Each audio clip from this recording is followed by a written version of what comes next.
Primary classes पर नियमित कक्षाएं चल रही हैं, है ना।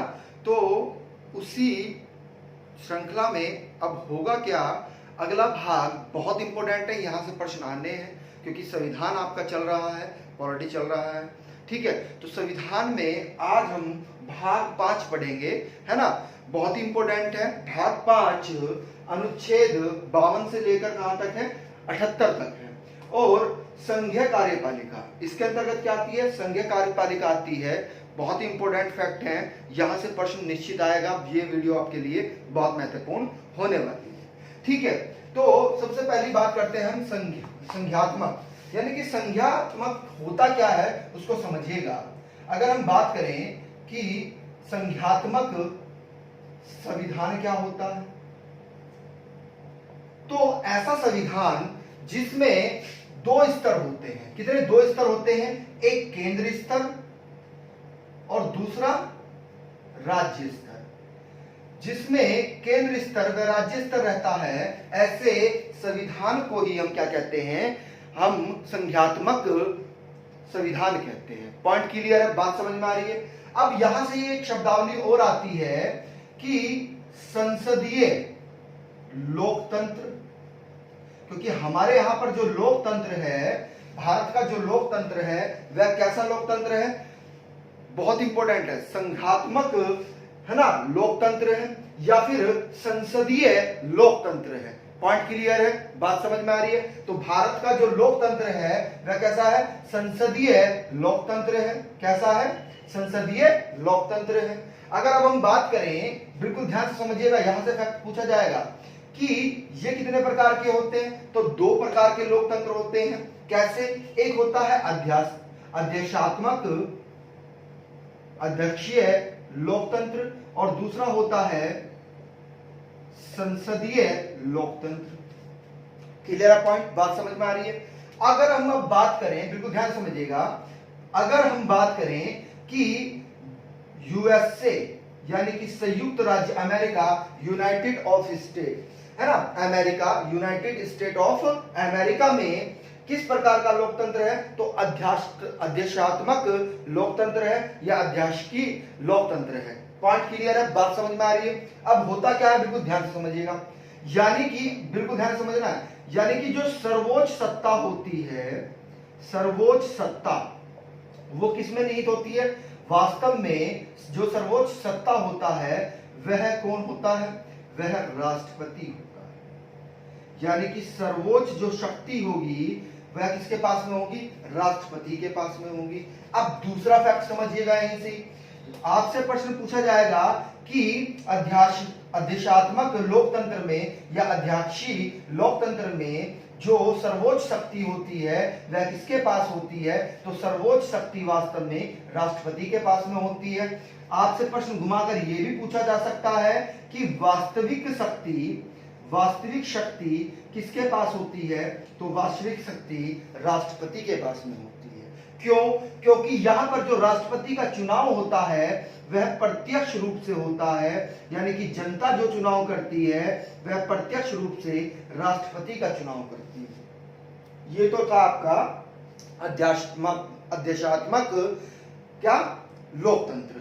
अगर हम बात करें संसदीय लोकतंत्र की, तो संसदीय लोकतंत्र कैसा है भाई, जैसे ब्रिटेन का लोकतंत्र कैसा है, संसदीय लोकतंत्र है। और इसी से ही क्या लिया गया है, भारत, यानी कि आपसे पूछा जाएगा जो भारत का लोकतंत्र है वह किससे प्रभावित है, तो वह ब्रिटेन से प्रभावित है। किससे प्रभावित है, ब्रिटेन से प्रभावित है। ब्रिटेन से ही हमने क्या लिया है, संसदीय प्रणाली को लिया है। तो भारत में कैसी प्रणाली चलती है भाई लोकतंत्र की, तो संसदीय लोकतंत्र की प्रणाली चलती है। पॉइंट क्लियर है। अब ये होता क्या है इसको समझिएगा, यानी कि जो वास्तविक शक्ति होगी, बहुत इंपॉर्टेंट फैक्ट है, जो वास्तविक शक्ति होगी वह किसमें निहित होगी, वह वास्तव में वह मंत्रिपरिषद में, किसमें, मंत्रिपरिषद में निहित होगी। जो वास्तविक शक्ति होती है वह किसमें निहित होती है, तो मंत्रिपरिषद में रहती है। और मंत्रिपरिषद का प्रमुख कौन होता है, तो मंत्रिपरिषद का प्रमुख पीएम अर्थात प्रधानमंत्री होते हैं। पॉइंट क्लियर है, बात समझ में आ रही है? ठीक है, प्रश्न कैसे भी आपसे घुमाकर पूछा जा सकता है। पॉइंट क्लियर है, चलेगा। अब यहां पर जो चुनाव होता है किसका, राष्ट्र के प्रमुख का अर्थात राष्ट्रपति का जो चुनाव होता है वह अप्रत्यक्ष रूप से होता है। कैसे होता है, अप्रत्यक्ष रूप से होता है। पॉइंट क्लियर है, आ रही है बात समझ में? ठीक है, तो ये तो थी बात आपकी संघात्मक संविधान केंद्र स्तर पर, राज्य स्तर पर, और संसदीय लोकतंत्र में क्या क्या आता है, अध्यक्षात्मक और संसदीय। ठीक है, क्लियर है पॉइंट, चलेगा। अब एक चीज नोट करके आप लिख लीजिएगा, नोट करके लिखना है क्योंकि ये कथन निष्कर्ष में आपसे पूछ लिया जाता है। तो नोट करके आपको एक चीज लिखनी है, लिखिएगा, नोट करके लिखिएगा कि स्विट्जरलैंड की बात करते हैं, ये पूछ लिया जाता है। किसकी, स्विट्जरलैंड की।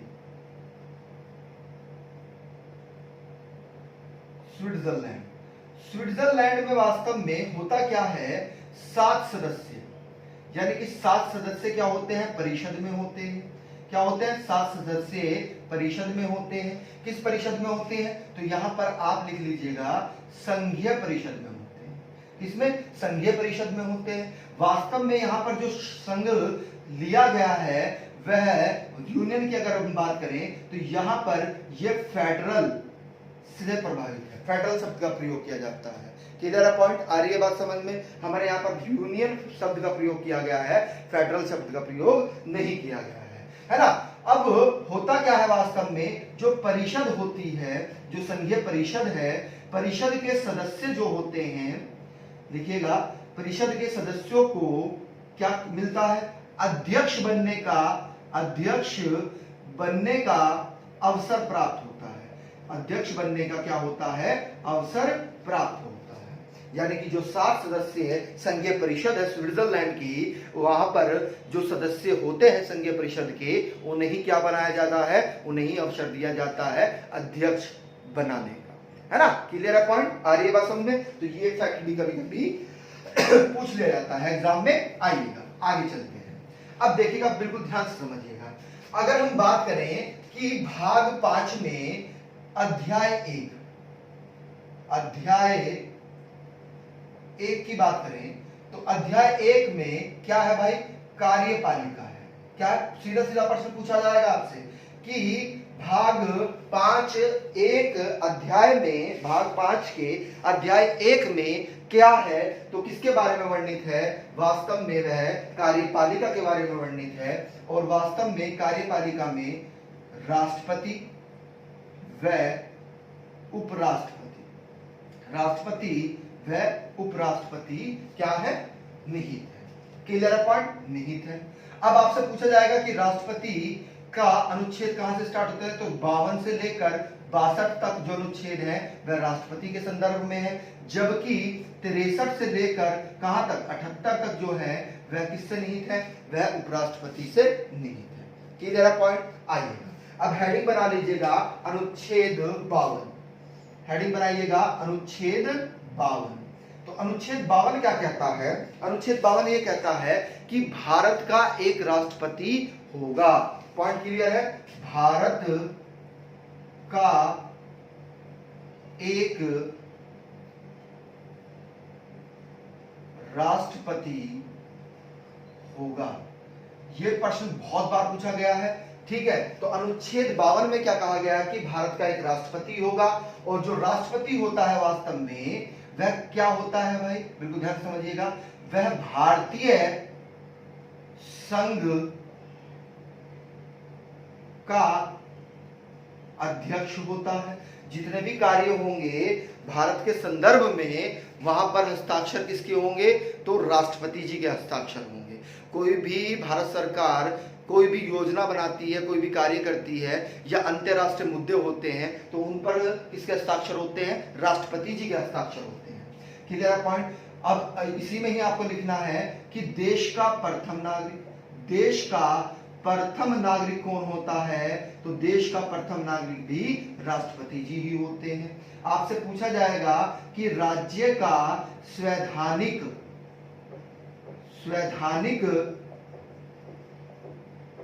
संवैधानिक प्रमुख कौन होता है?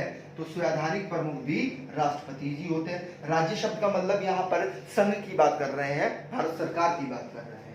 आपसे पूछा जाएगा, बहुत ही इंपॉर्टेंट फैक्ट है कि देश की एकता, अखंडता व सर्वोच्च सत्ता का प्रतीक कौन होता है? तो राष्ट्रपति जी होते हैं। कौन होते हैं? राष्ट्रपति होते हैं। पॉइंट क्लियर है? हेडिंग बनाइएगा अगला, अनुच्छेद 53। तो अनुच्छेद 53 क्या कह रहा है समझिएगा। अनुच्छेद 53 ये कहता है, बहुत इंपॉर्टेंट फैक्ट है, बार बार परीक्षाओं में पूछा जाता है, कि जो संघ है, संघ की समस्त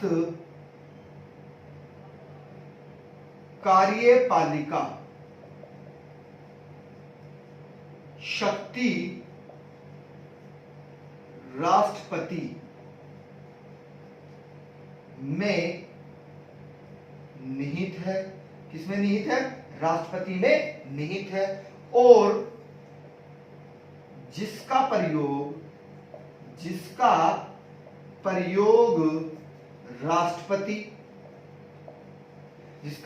राष्ट्रपति स्वयं अर्थात अपने अधीनस्थ पदाधिकारियों के माध्यम से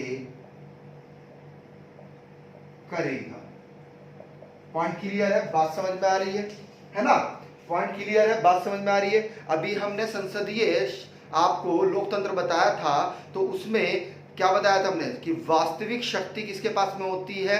वास्तविक शक्ति किसके पास में होती है? मंत्री परिषद के पास में होती है। और मंत्री परिषद का प्रमुख क्या होता है? मंत्री परिषद का प्रमुख पीएम होता है, अर्थात प्रधानमंत्री होता है। तो अब आप ये सोच रहे होंगे कि वास्तव में जो कार्यपालिका की शक्ति है वह राष्ट्रपति में निहित है, तो राष्ट्रपति जो चाहे वह कर सकते हैं, लेकिन नहीं। उसको समझिएगा। यहां पर आप नोट करके एक चीज लिखिएगा, नोट करके आपको लिखना है कि अनुच्छेद 74 में स्पष्ट कर दिया है कि राष्ट्रपति, लिखना है इसको, बहुत इंपॉर्टेंट है, राष्ट्रपति को उसके कार्यों और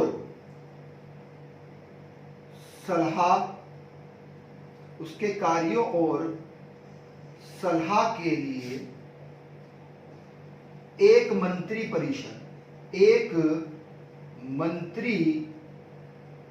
परिषद होगा, और उस मंत्री परिषद का प्रधान, ये भी लिखना है, और उस मंत्री परिषद का प्रधान या प्रमुख पीएम अर्थात प्रधानमंत्री होगा। पॉइंट क्लियर है? बात समझ में आ रही है?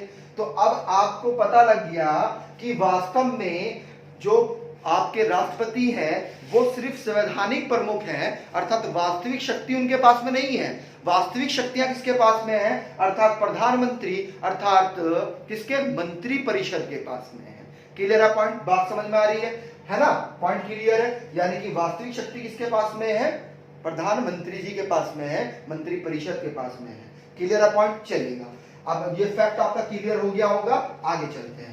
हेडिंग बना लीजिएगा अनुच्छेद 54, क्योंकि आज हम राष्ट्रपति ही पढ़ेंगे, है ना? आज पूरा राष्ट्रपति को समाप्त कर देंगे, है ना? चलेगा, चलिए हेडिंग बना लीजिएगा अनुच्छेद 54। हेडिंग बनाइएगा अनुच्छेद 54। तो अनुच्छेद 54 क्या कह रहा है इसको समझिएगा कि राष्ट्रपति का निर्वाचन मंडल, ये प्रश्न पूछा जाता है, इसको इंपोर्टेंट करिएगा कि राष्ट्रपति का निर्वाचन मंडल किस अनुच्छेद में है? अनुच्छेद 54 में है। यानी कि राष्ट्रपति का निर्वाचन कैसे होगा, है ना, वे प्रावधान इसमें दिए गए हैं। और राष्ट्रपति जी का जो चुनाव होता है वह किसके द्वारा होता है? निर्वाचन मंडल के द्वारा होता है। इसको नोट कर लीजिएगा, ये परीक्षाओं में बार बार पूछा जाता है। ठीक है, अब वास्तव में होता क्या है, बिल्कुल ध्यान से समझिएगा। इसमें 3 सदन भाग लेते हैं। इनके चुनाव में सिर्फ और सिर्फ कितने सदन भाग लेंगे? 3 सदन भाग लेंगे। ये कथन निष्कर्ष में पूछा जाएगा, इसको समझिएगा। कौन कौन से? लोकसभा, लोकसभा के निर्वाचित सदस्य, मनोनीत सदस्य नहीं, लोकसभा के निर्वाचित सदस्य, और किसके?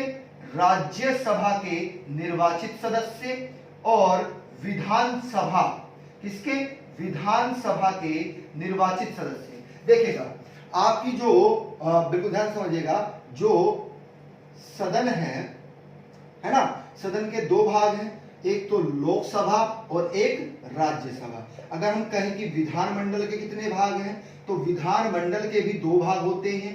कौन से? एक होता है आपका विधानसभा और दूसरा होता है आपका विधान परिषद। क्या होता है? विधान परिषद। पॉइंट क्लियर है? ये राज्य से संबंधित है और ये केंद्र से संबंधित है। पॉइंट क्लियर है? बात समझ में आ रही है? आइएगा, अब इसी में और कौन करेंगे भाई चुनाव? ये दिल्ली व पांडिचेरी विधानसभा के निर्वाचित सदस्य।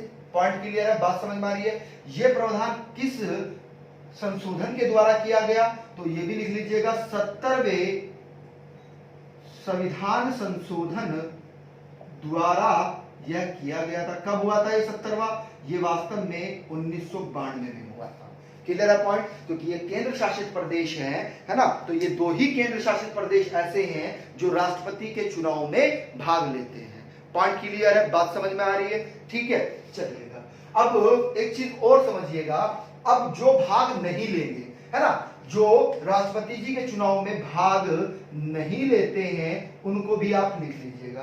कौन कौन भाग नहीं लेता है भाई? एक सदस्य को क्या करते हैं? एक सदस्य को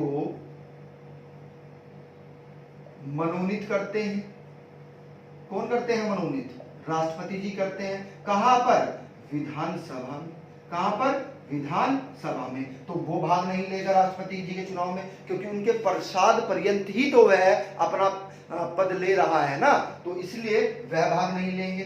ठीक है, और बहुत इंपॉर्टेंट फैक्ट है, जो 2 एंग्लो इंडियन समुदाय के व्यक्ति होते हैं, इन्हें भी राष्ट्रपति जी मनोनीत करते हैं, तो ये भी भाग नहीं लेंगे भाई, 2 सदस्य। अब आपको पता है कि 12 सदस्य किसमें मनोनीत करते हैं राष्ट्रपति जी? 12 सदस्य राज्यसभा में मनोनीत करते हैं। किस किस वर्ग से करते हैं? तो कला से करते हैं, संस्कृति से करते हैं, ठीक है, और आपका विज्ञान से करते हैं, और आपका साहित्य से करते हैं। तो इन क्षेत्रों से क्या करते हैं? राष्ट्रपति जी राज्यसभा में क्या करते हैं? 12 सदस्यों को मनोनीत करते हैं, तो ये भी भाग नहीं लेंगे। पॉइंट क्लियर है? बात समझ में आ रही है? ठीक है, चलिएगा। अब आपसे प्रश्न पूछा जाएगा, बहुत ही इंपॉर्टेंट है, बार बार परीक्षाओं में जो पूछा जाता है। ठीक है, नोट करके इसको लिखना है आपको, है ना, इसको नोट करके लिखना है। एक ही आंकड़े में दे देते हैं इसको, आइए नोट करके लिखिएगा। नोट करके आपको यह लिखना है कि राष्ट्रपति, उपराष्ट्रपति और आपके राज्य सभा सदस्य, आपके लोकसभा सदस्य और आपके विधान परिषद के सदस्य किसके द्वारा निर्वाचित किए जाते हैं? तो यहां पर आंसर लिख लीजिएगा, निर्वाचन आयोग द्वारा। किसके द्वारा? निर्वाचन आयोग द्वारा निर्वाचित किए जाते हैं। यह बहुत ही इंपॉर्टेंट फैक्ट था, आपको कंफ्यूज करने के लिए बार बार दे दिया जाता है। अब हेडिंग बना लीजिएगा, अनुच्छेद 55। तो अनुच्छेद 55 क्या कहता है समझिएगा। इसमें क्या दिया गया है? वास्तव में अनुच्छेद 55 में राष्ट्रपति के निर्वाचन करिएगा,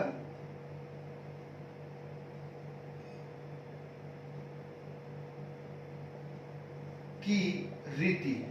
किसकी? निर्वाचन की क्या है? रीति है।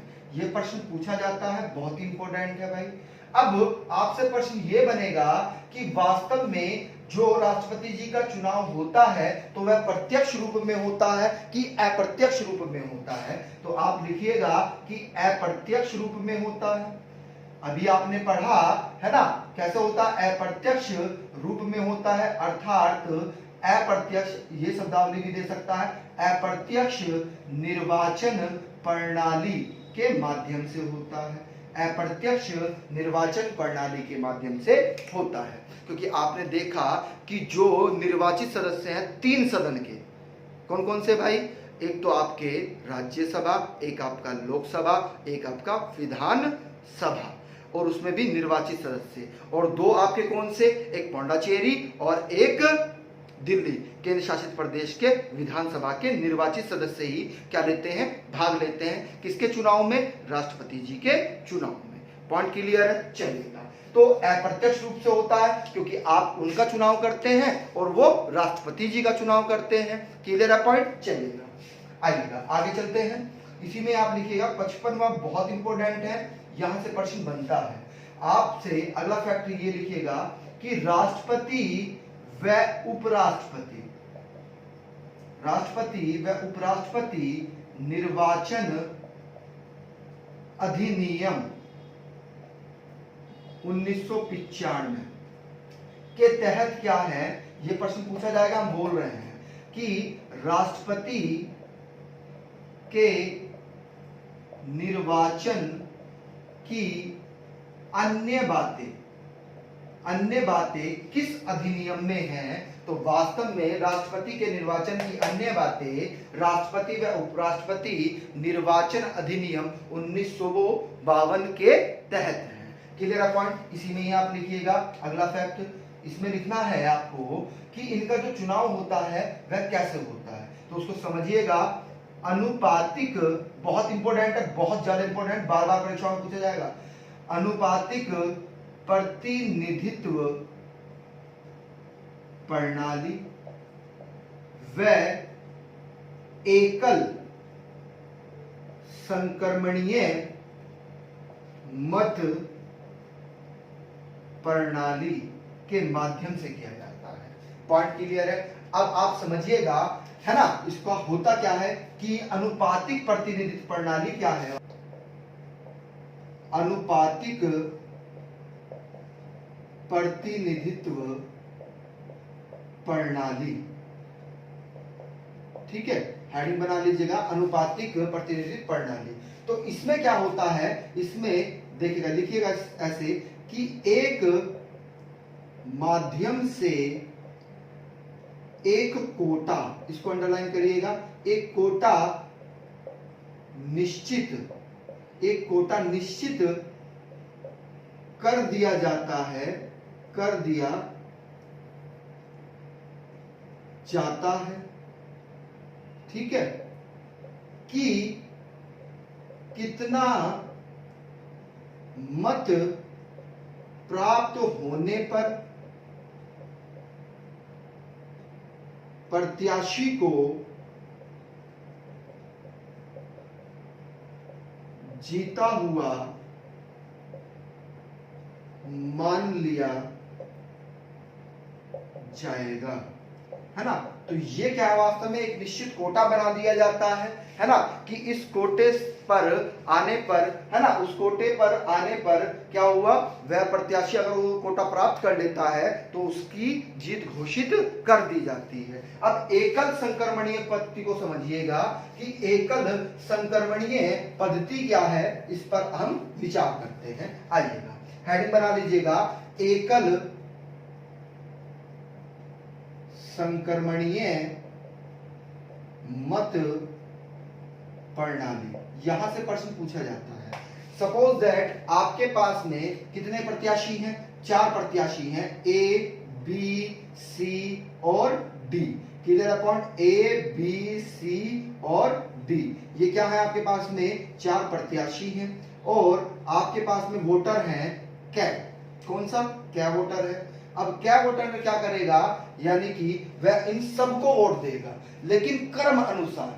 कैसे देगा? क्रम अनुसार अनुपातिक संबंध में देगा, यानी कि इनको दूसरे स्थान पर वोट दिया, इनको तीसरे स्थान पर वोट दिया, इनको चौथे स्थान पर वोट दिया और इनको पहले स्थान पर। यानी कि डी को क्या करना चाहता है कै वोटर कि पहले स्थान पर राष्ट्रपति चुनना चाहता है, जबकि कै वोटर ए व्यक्ति को कौन से स्थान पर? दूसरे स्थान पर राष्ट्रपति देखना चाहता है ना, और बी को तीसरे स्थान पर और सी को चौथे स्थान पर। ऐसा ही अगर हम बात करें कि कै वोटर है तो कै वोटर ने इसको दूसरे स्थान पर रखा, इसको चौथे स्थान पर रखा और इसको तीसरे स्थान पर रखा और डी को पहले स्थान पर रखा। क्लियर है पॉइंट? आ रही है बात समझ में? अगला व्यक्ति है गै ने भी क्या किया कि इनको चौथे स्थान पर रखा, इनको तीसरे स्थान पर रखा, इनको दूसरे स्थान पर रखा और इनको पहले स्थान पर रखा।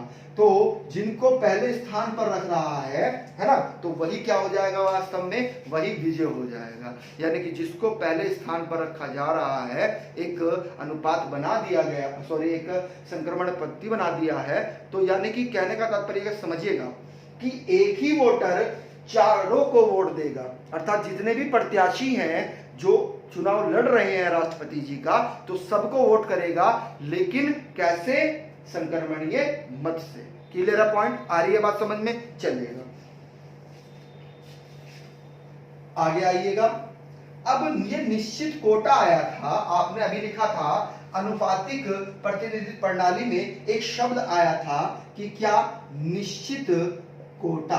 तो निश्चित कोटा क्या होता है? इससे हेडिंग बनाकर लिखिएगा कि निश्चित कोटा होता क्या है। तो लिखिएगा आप कि कुल पड़े वैध मत की संख्या बटे 2, है ना, और प्लस 1। ये क्या होता है वास्तव में? ये निश्चित कोटा होता है। इसको आप ऐसे भी लिख सकते हैं कि 50% से एक अधिक, 50% से एक अधिक क्या होता है? वास्तव में निश्चित कोटा होता है। यही पद्धति आपकी किसमें चलती है? अनुपातिक प्रतिनिधित्व प्रणाली व एकल संक्रमणीय प्रणाली। इसी के तहत किस किस का चुनाव होता है? राज्यसभा सदस्य का चुनाव होता है। इसी प्रणाली के तहत उपराष्ट्रपति जी का भी चुनाव होता है। यानी कि 3 व्यक्ति ऐसे हैं जिनका चुनाव किस प्रणाली पर हो रहा है? अनुपातिक प्रतिनिधित्व प्रणाली व एकल संक्रमणीय प्रणाली के तहत हो रहा है। एक तो राष्ट्रपति जी हैं, एक राज्यसभा के सदस्य हैं और उपराष्ट्रपति जी हैं। क्लियर है पॉइंट? आ रही है बात समझ में? तो ये आपसे बार बार परीक्षाओं में पूछा जाता है। अब इसी से संबंधित नोट करके एक चीज लिख लीजिएगा, ये भी परीक्षा में पूछ लिया जाता है। याद आ गया तो बता रहे हैं, देखिएगा लिखिएगा कि इसमें होता क्या है। आपसे यह प्रश्न पूछा जाता है वास्तव में कि जो राष्ट्रपति जी हैं, राष्ट्रपति के निर्वाचन में 2 सिद्धांत, यह प्रश्न पूछा जाता है। 2 सिद्धांत को अंडरलाइन करेगा। 2 सिद्धांतों का प्रयोग किया जाता है। किन किन का प्रयोग किया जाता है? 2 सिद्धांत कौन कौन से हैं? लिख लीजिएगा। एक तो समरूपता, व दूसरा कौन सा है? दूसरा है समतुल्य। तुलना ही तो कर रहे थे हम, तुल्यता है ना, समतुल्यता सिद्धांत, इनका प्रयोग करते हैं, है ना। समरूपता व समतुल्यता का सिद्धांत हम लगाते हैं। पॉइंट क्लियर है? चलेगा। अब आगे एक चीज नोट करके इसी में ही लिख लीजिएगा आप कि देखिएगा। चलिए हम उसको रफ करते हैं, आइएगा आगे चलते हैं। अगला देखिएगा, नोट में लिखना है, वो पहला पॉइंट था, नोट में ही दूसरा पॉइंट लिखिएगा। अब नोट का ही दूसरा पॉइंट लिखिएगा कि दूसरा पॉइंट क्या है।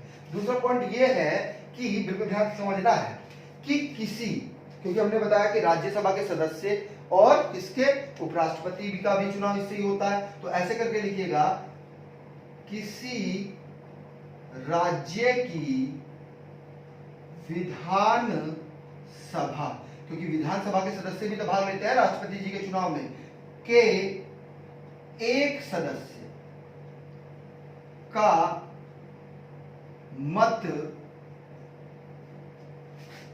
मूल्य बराबर किसके होता है? तो लिख लीजिएगा, राज्य की कुल जनसंख्या, राज्य की कुल जनसंख्या बटे निम्न सदन के कुल निश्चित सदस्यों की संख्या गुणा 1000। ये आपका क्या होता है, विधानसभा के एक सदस्य का मत मूल्य है। ठीक है, अब दूसरा इफेक्ट इसमें लिखिएगा कि अगर हम बात करें संसद, अब आप कहेंगे सब निम्न सदन आया है। देखिएगा, जो राज्यसभा होता है उसे उच्च सदन कहते हैं, जो राज्यसभा होता है उसको उच्च सदन कहते हैं, और जो लोकसभा होता है उसको निम्न सदन कहते हैं। ऐसे ही विधानमंडल में अगर हम बात करें तो जो लोकसभा, जो विधान सभा होती है, विधानसभा उच्च सदन होता है, और निम्न सदन होता है, और विधान परिषद निम्न सदन होता है। ठीक है, आइएगा, तो संसद के एक सदस्य का मत मूल्य बराबर किसके होता है भाई, तो लिख लीजिएगा कि सभी राज्य विधानसभा के, इस शब्द पर ध्यान दीजिएगा, निर्वाचित की बात हो रही है यहाँ पर, मनोनीत की नहीं, निर्वाचित सदस्यों के मत मूल्य का योग बटे संसद के दोनों सदनों यानी कि लोकसभा व राज्यसभा के निर्वाचित सदस्यों की संख्या। ठीक है, क्लियर पॉइंट, बात समझ में आ रही है। तो ये संसद के जो सदस्य हैं उनका मत मूल्य है। तीसरा फैक्ट लिखिएगा इसी में। तीसरा फैक्ट इसमें क्या लिखना है आपको, बहुत इंपॉर्टेंट है तीसरा फैक्ट, कि जो राष्ट्रपति जी का चुनाव होता है, राष्ट्रपति चुनाव के लिए जनसंख्या, क्योंकि अभी जनसंख्या शब्द आया था ना, जनसंख्या शब्द आया था अभी, ठीक है, तो जनसंख्या के बारे में है। जनसंख्या से तात्पर्य 1971, इसको अंडरलाइन करिएगा, 1971 की जनगणना,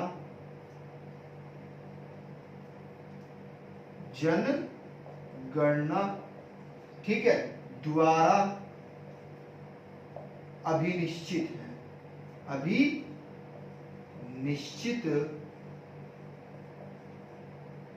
जनसंख्या है। यानी कि जो राष्ट्रपति जी का चुनाव होता है वह 1971 की जनगणना के अनुसार किया जाता है। इसका अर्थ ये है, ये पूछा जाता है, बहुत इंपॉर्टेंट फैक्ट है, तो ये नोट करके हमने इसे लिखवाया है आपसे कि कभी कथन निष्कर्ष में आपसे पूछ लिया जाए तो आप वहां पर कंफ्यूज ना हो, है ना। चलिएगा, अब हेडिंग बना लीजिएगा अनुच्छेद 56। तो अनुच्छेद 56 क्या कहता है, आइएगा लिखिएगा, अनुच्छेद 56। तो अनुच्छेद 56 ये कह रहा है, लिखिएगा, ये किससे संबंधित है, यह राष्ट्रपति की पदावधि यानी कि पद अवधि का वर्णन करता है। क्या करता है, पदावधि का वर्णन करता है। ठीक है, वास्तव में यहां पर आप नोट करके ये चीज लिखिएगा कि पद तिथि, देखिएगा बिल्कुल ध्यान से समझना है कि पद तिथि ग्रहण से 5 वर्ष, इन शब्दों का प्रयोग किया गया।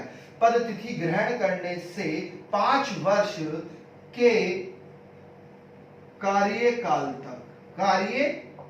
तक अपना पद धारण करेगा।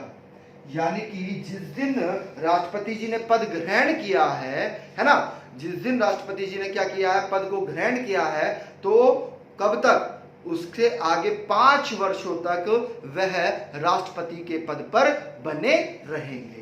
क्लियर पॉइंट, ये फैक्ट था। अब इसमें दूसरा फैक्ट क्या लिखना है, दूसरा फैक्ट आपको ये लिखना है कि जो 5 वर्ष पूरे होने पर तब तक ग्रहण रखेगा।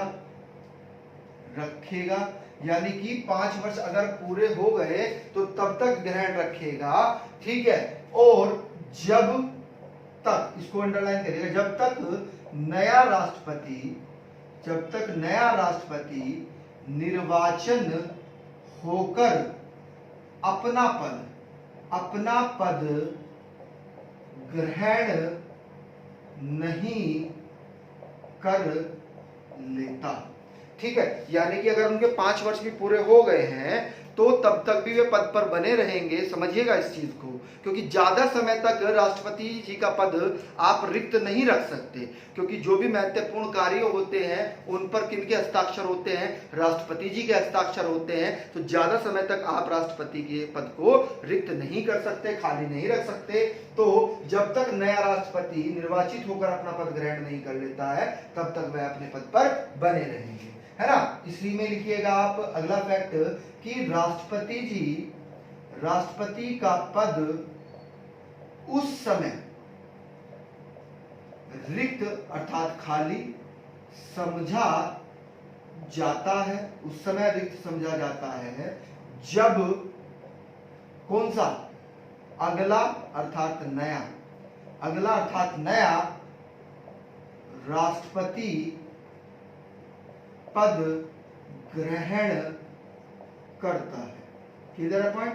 यानी कि जब नए राष्ट्रपति जी का चुनाव हो चुका है और पुराने राष्ट्रपति अभी भी पद पर हैं, तो कब? यानी कि जब वह शपथ लेते हैं ना, उस समय, सिर्फ उस समय किसका पद खाली समझा जाता है? राष्ट्रपति जी का पद रिक्त समझा जाता है। ठीक है, आ रही है बात समझ में? इसी में लिखिएगा, क्योंकि ये कथन निष्कर्ष में आपको फंसाने के लिए पूछा जाएंगे, इसलिए हम लिखवा रहे हैं आपको। ये बार बार पूछे जाते हैं। हाँ, ये बार बार कथन ये पूछे जाते हैं, ये बार बार पूछे जाते हैं। इनमें लिखिएगा अगला फैक्ट कि 5 वर्ष से पहले भी उपराष्ट्रपति, बहुत इंपॉर्टेंट फैक्ट है, उपराष्ट्रपति को त्याग पत्र दे सकते हैं। क्लियर है पॉइंट? और उपराष्ट्रपति फिर क्या होगा भाई? उपराष्ट्रपति क्या करेंगे? कार्यभार संभालेंगे। किस रूप में संभालेंगे इसको समझिएगा। कार्यवाहक राष्ट्रपति के रूप में। किसके रूप में? कार्यवाहक राष्ट्रपति के रूप में क्या करेंगे? अपना पद संभालेंगे। अब जो भत्ते मिल रहे हैं वो उपराष्ट्रपति के भत्ते, वह वेतन नहीं मिलेगा।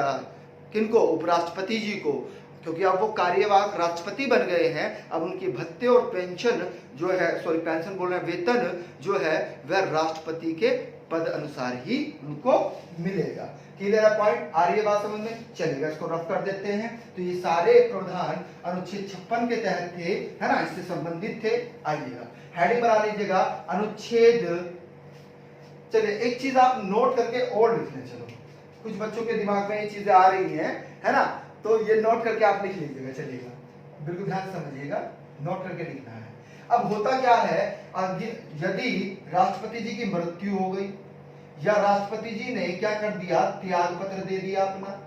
ठीक है, क्लियर है पॉइंट? या किसी कारण से क्या हो गया? किसी कारण से क्या है? पद रिक्त है अर्थात खाली है। किसका? राष्ट्रपति जी का। तो उसके तहत होगा क्या कि 6 माह के अंदर, 6 माह के भीतर ही क्या कराना पड़ेगा? राष्ट्रपति जी का चुनाव कराना पड़ेगा। क्लियर है पॉइंट? क्योंकि ज्यादा देर तक, है ना, राष्ट्रपति जी का पद खाली नहीं रख सकते। अब सपोज दैट कि राष्ट्रपति जी के चुनाव में देरी हो रही है, यानी कि अगर चुनाव में क्या हो रहा है? देरी हो रही है, तो उस समय क्या होगा? तो उस समय, बिल्कुल ध्यान समझिएगा, उस समय ही राष्ट्रपति जी को कार्यवाहक राष्ट्रपति जी के रूप में क्या किया जाएगा? कार्यवाहक राष्ट्रपति के रूप में नियुक्त कर दिया जाएगा, जब तक चुनाव नहीं होता है। जब तक चुनाव नहीं होता है तब तक उपराष्ट्रपति जी को ही क्या कर दिया जाएगा? कार्यवाहक राष्ट्रपति जी के पद पर बिठा दिया जाएगा।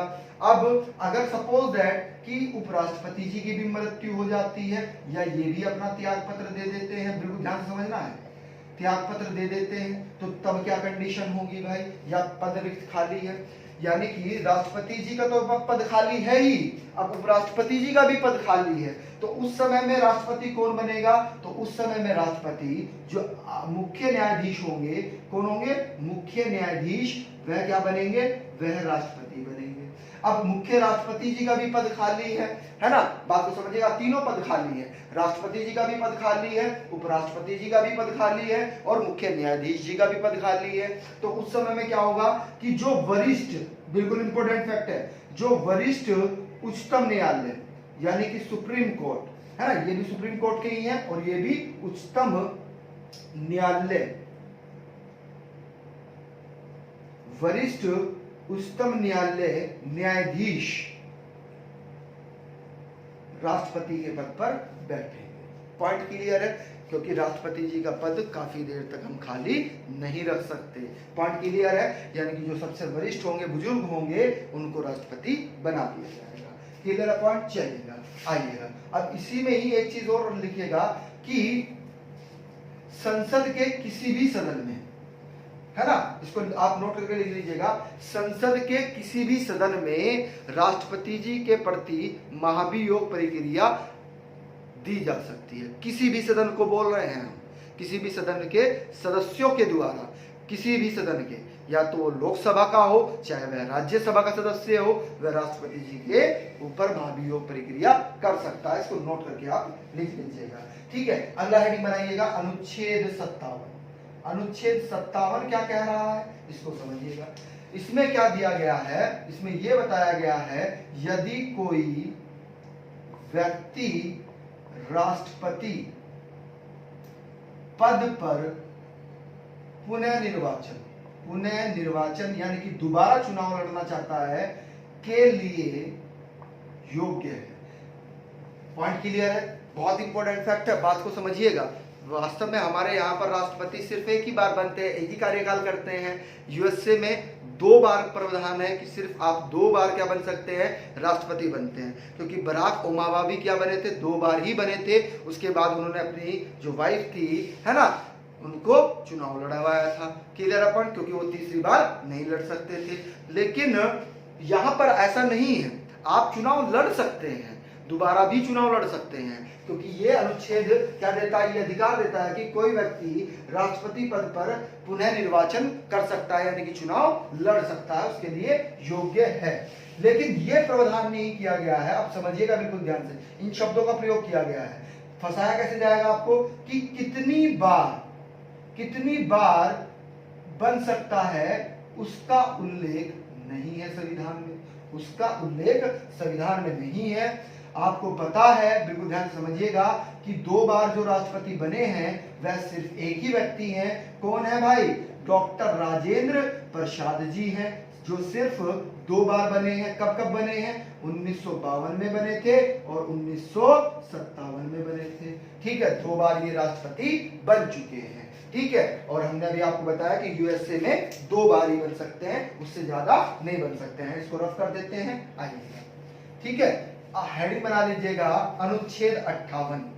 हेडिंग बना लीजिएगा अनुच्छेद 58। अनुच्छेद 58 क्या प्रावधान कर रहा है, उसको समझिएगा। ये किससे संबंधित है? ये वास्तव में राष्ट्रपति जी की जो योग्यताएं है ना, उनसे संबंधित है। राष्ट्रपति जी की योग्यता शब्द के स्थान पर वो आपको अहर्ता बोल देगा। इसका मतलब ये होगा, इसका मतलब भी क्या होता है? योग्यता होता है। शब्दावलियों का एक वीडियो अलग रहेगा, जो संविधान में शब्दावलियां रहती हैं उसका वीडियो एक अलग रहेगा, है ना।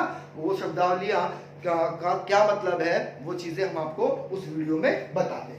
ठीक है, तो कंफ्यूज नहीं होना है। अहर्ता भी दे दिया जाए तो आप समझ जाइएगा कि योग्यता की बात की जा रही है। हाँ बिल्कुल, ठीक है, चलिएगा। तो इसमें लिखिएगा पहला फैक्ट कि वह क्या होना चाहिए भाई? भारत का नागरिक होना चाहिए। ठीक है, लेकिन एक चीज को समझिएगा, इसमें ये नोट करके लिखिएगा, आपको कंफ्यूज किया जाएगा। यहाँ पर उल्लेख नहीं है, संविधान में उल्लेख नहीं है कि वह भारत का नागरिक हो,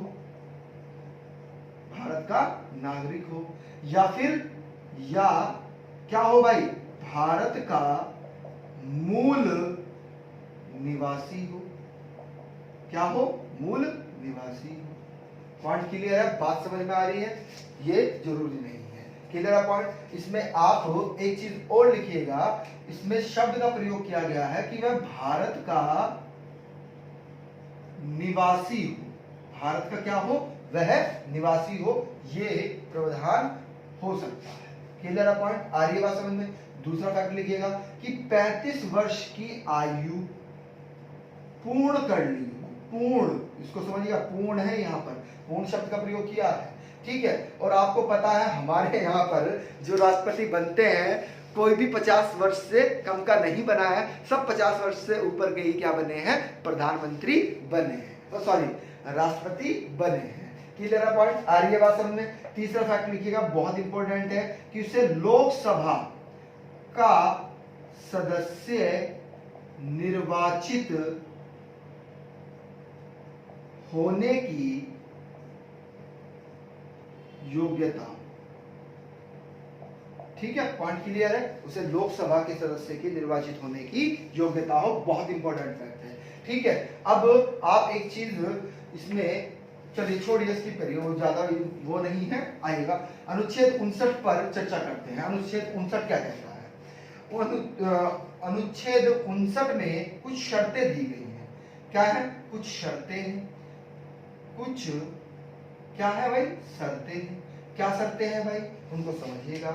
इन्होंने ये कहा है कि जो राष्ट्रपति पद ग्रहण करना चाहता है उसे कोई सरकारी लाभ का पद धारण नहीं करना, यानी कि जो लाभ का पद धारण किए हुए है वह राष्ट्रपति जी का चुनाव नहीं लड़ सकता है, राष्ट्रपति जी का पद ग्रहण नहीं कर सकता है। अब आप कहेंगे कि सर ये लाभ का पद क्या होता है ना? तो जितने भी सरकारी विभाग जितने भी सरकारी विभाग हैं उन सब में क्या होगा? वे सब क्या है? लाभ के पद हैं। क्या है? लाभ के पद हैं, यानी कि सरकार के द्वारा आपको लाभ मिलता है वेतन के रूप में, भत्तों के रूप में, है ना?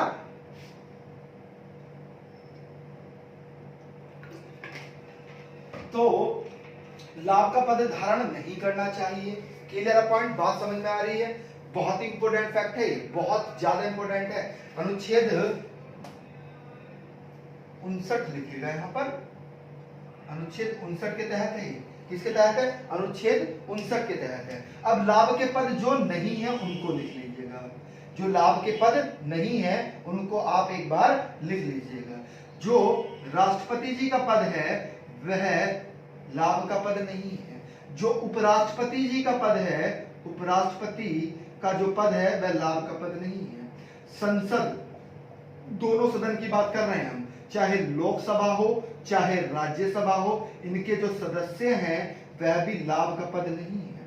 जो आपका विधानमंडल है, विधानमंडल भी लाभ का पद नहीं है। इसमें भी हम विधानसभा व विधान परिषद दोनों की बात कर रहे हैं। विधानसभा और विधान परिषद के जो सदस्य हैं वे भी लाभ का पद नहीं है। पॉइंट क्लियर है? बात समझ में आ रही है? बहुत ज्यादा इंपॉर्टेंट है, बार बार परीक्षाओं में पूछा जाता है। एक पद और रह गया, राज्य का प्रमुख कौन होता है? राज्य का प्रमुख कौन होता है? तो राज्य का प्रमुख कौन होता है बताइएगा? बहुत बढ़िया, राज्यपाल होता है। तो राज्यपाल भी लाभ का पद नहीं है। पॉइंट क्लियर है? बात समझ में आ रही है? यहां पर आप नोट करके एक चीज लिखिएगा, है ना? नोट करके एक चीज लिखिएगा कि होता क्या है। ये अनुच्छेद 59(4) में दिया गया है। अनुच्छेद 59(4) में क्या प्रावधान दिया गया है? इसी में ही चलिएगा, इसको आप हाँ चलो लिख लो। इसमें राष्ट्रपति जी जो हैं, राष्ट्रपति की परिलब्धियां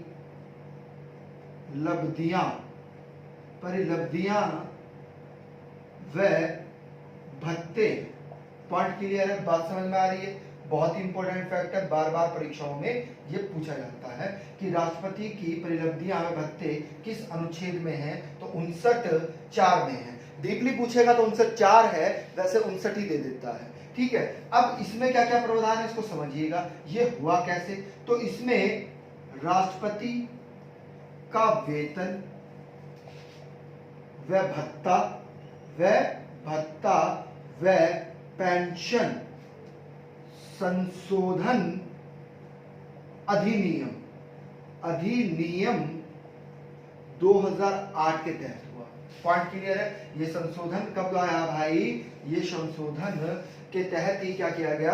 राष्ट्रपति की परिलब्धियां और भत्ते आते हैं। इसके 59(4) के, है ना। हमने बताया था कि जो बाद में क्या किया गया, जो भाग उपभाग होते हैं वे वास्तव में क्या होते हैं? वे संविधान संशोधन होते हैं। तो किस संविधान संशोधन के तहत आया था? राष्ट्रपति वेतन भत्ता व पेंशन संशोधन अधिनियम 2008 के तहत ये किया गया था।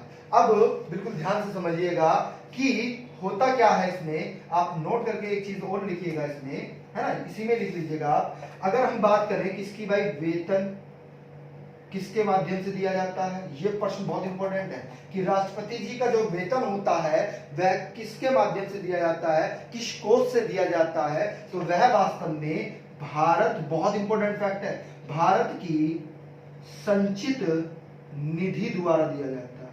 अब भारत की संचित निधि क्या है भाई? आप कहेंगे कि सर भारत की संचित निधि क्या है? पहला फैक्ट तो इसमें लिखिएगा कि भारत की सबसे बड़ी निधि कौन सी है? तो भारत की सबसे बड़ी निधि भारत की संचित निधि है ना। जो भी इसमें लिख लीजिएगा, चलो आप, यानी कि ऐसे करके लिखिएगा कि जितना भी केंद्र सरकार चाहे वह प्रत्यक्ष कर हो चाहे वह अप्रत्यक्ष कर हो, वह सब किस में जाता है?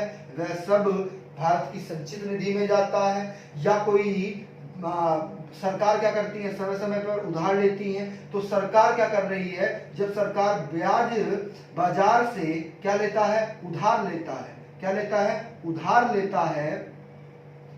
तो वह भी कहां जाता है? वह भी भारत की संचित निधि में ही रखा जाता है। पॉइंट क्लियर है? बात समझ में आ रही है? अब भारत की जो संचित निधि है वास्तव में ये किस अनुच्छेद के तहत आती है? तो ये भी लिख लीजिएगा, 266 के तहत आती है। इसके अनुच्छेद 266 के तहत आती है। पॉइंट क्लियर है? बात समझ में आ रही है? बार बार परीक्षाओं में ये प्रश्न पूछा जाता है। ठीक है। अब एक चीज और नोट करके इसी में ही लिखिएगा, 2 करके, नोट 2 करके लिखिएगा, क्योंकि ये अनुच्छेद भी इंपॉर्टेंट है। अनुच्छेद 59(3) अनुच्छेद 59(3) संसद को अधिकार देती है, अर्थात इसको समझिएगा, संसद को अधिकार दे रही है कि वह राष्ट्रपति के वेतन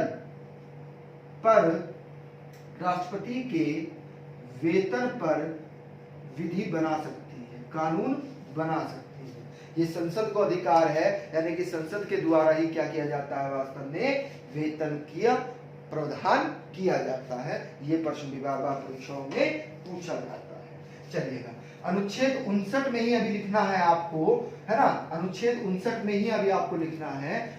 ठीक है, चलिएगा, अनुच्छेद 59 में ही लिखना है। बहुत ही इंपॉर्टेंट फैक्ट है, 2-3 फैक्ट रह रहे हैं, उनको भी लिख लीजिएगा। अनुच्छेद 59 की अगर हम बात करें तो इसी में ही क्या प्रावधान है? तो इसी में आप लिखिएगा कि दोनों सदन व विधानमंडल में चुनाव नहीं लड़ सकता। Clear point? ये भी 59 में ही है प्रावधान। ठीक है, इसी में लिखिएगा आप। अगर चुनाव, देखिएगा, अगर चुनाव लड़ रहा है तो चुनाव लड़ने से पहले उनको क्या देना है? त्यागपत्र देना होगा। अगर वह त्यागपत्र नहीं देते हैं और राष्ट्रपति का चुनाव लड़ रहे हैं तो क्या होगा? यानी कि अगर वह राष्ट्रपति बन जाते हैं, बिल्कुल ध्यान समझिएगा, अगर वह राष्ट्रपति बन जाते हैं तो उसी समय से जिस पद पर वे लोकसभा या राज्यसभा में थे, है ना, वो पद, या विधानसभा में थे, वो पद क्या समझा जाएगा? रिक्त समझा जाएगा। Clear point? आ रही है बात समझ में? ये कथन निष्कर्ष में आपको मिल सकता है ना। Clear point? अब इसी के तहत बहुत ही इंपॉर्टेंट फैक्ट है, ये लिखना है आपको कि राष्ट्रपति पद के लिए उम्मीदवार, जो राष्ट्रपति पद के क्या है भाई? उम्मीदवार हैं, उन्हें क्या करना पड़ेगा भाई? बिल्कुल ध्यान से समझना है।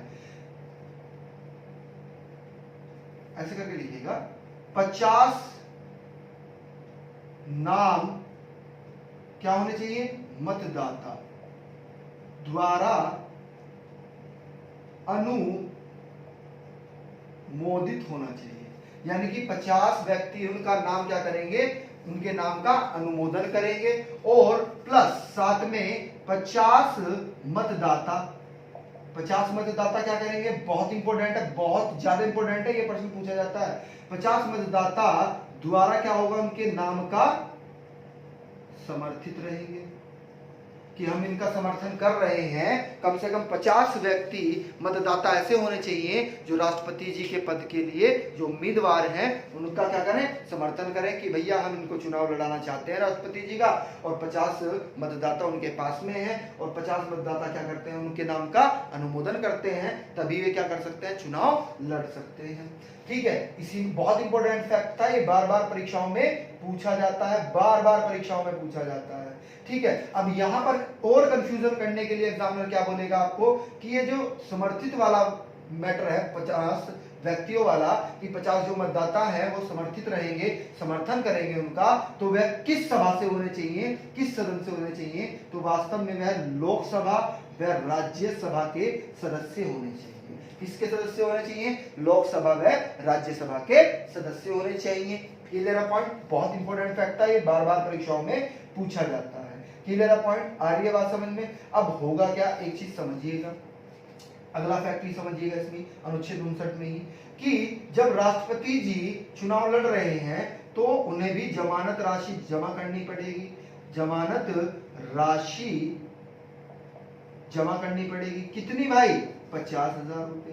कितनी, 50,000 रुपया जमा करनी पड़ेगी। और कहां जमा करनी पड़ेगी, बहुत इंपॉर्टेंट फैक्ट है, RBI reserve bank of India में जमा करनी पड़ेगी।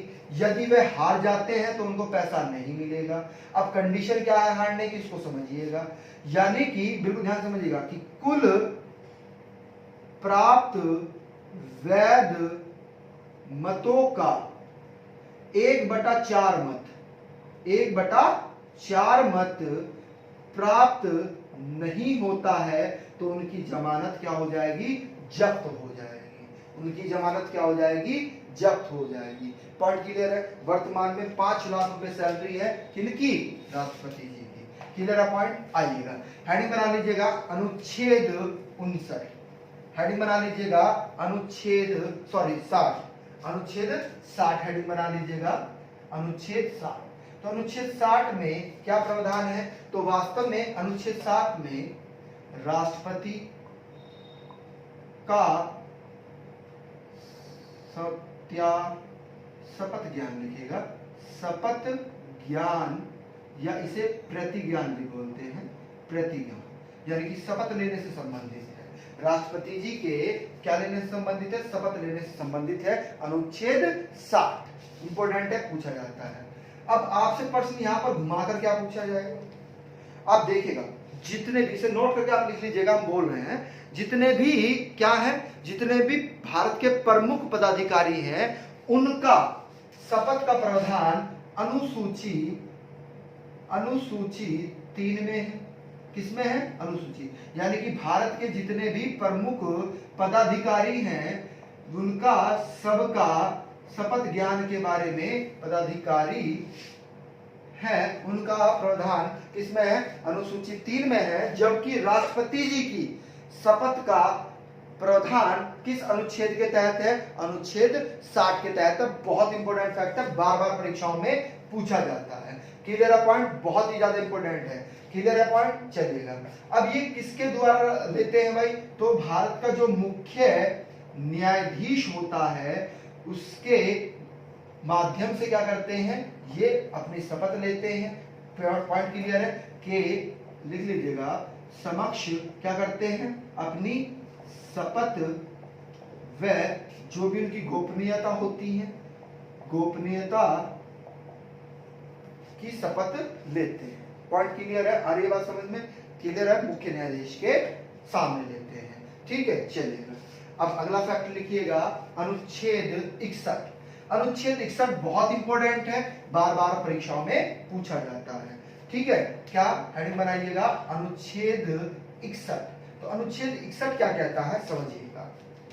ये किससे संबंधित है, तो महाभियोग से संबंधित है। किससे, राष्ट्रपति जी के महाभियोग से संबंधित है। और ये महाभियोग किसके द्वारा आता है, तो महाभियोग हमने बताया था कि संसद का कोई भी सदस्य हो, चाहे वह राज्यसभा का चाहे वह लोकसभा का सदस्य, वह राष्ट्रपति जी के ऊपर महाभियोग की प्रक्रिया को पेश कर सकता है, ला सकता है। क्लियर है पॉइंट। अब इसको समझिएगा आप, महाभियोग को होता क्या है ना।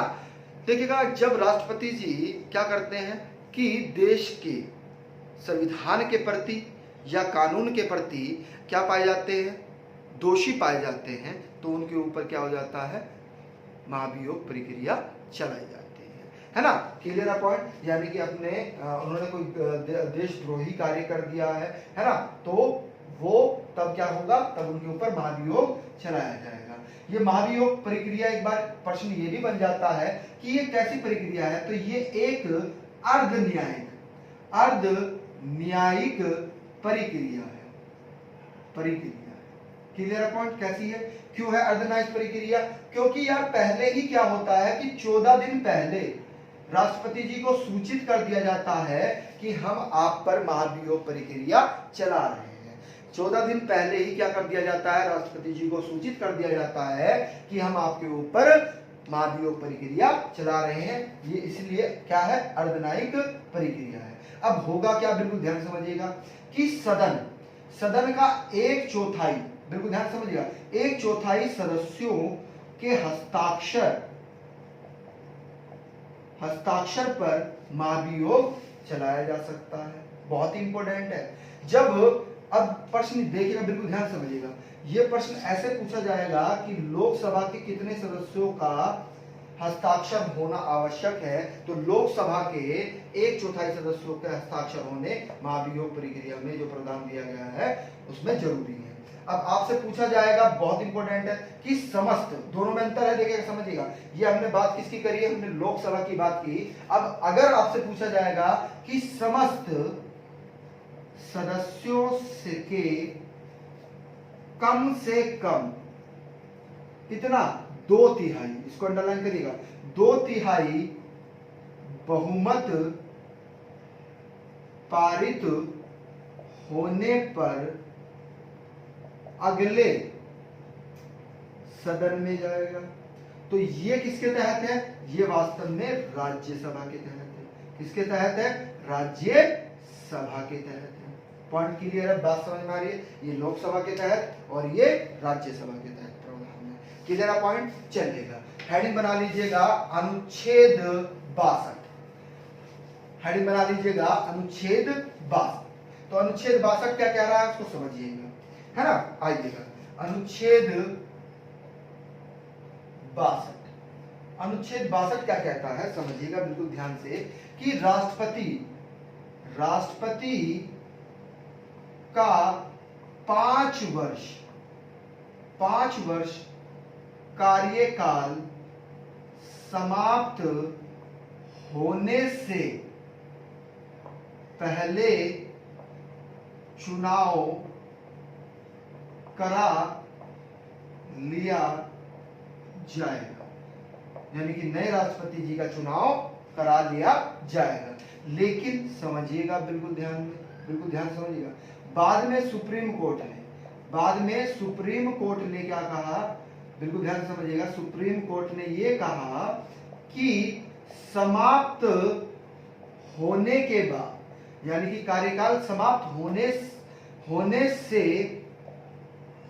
पहले ही चुनाव करा लिया जाए।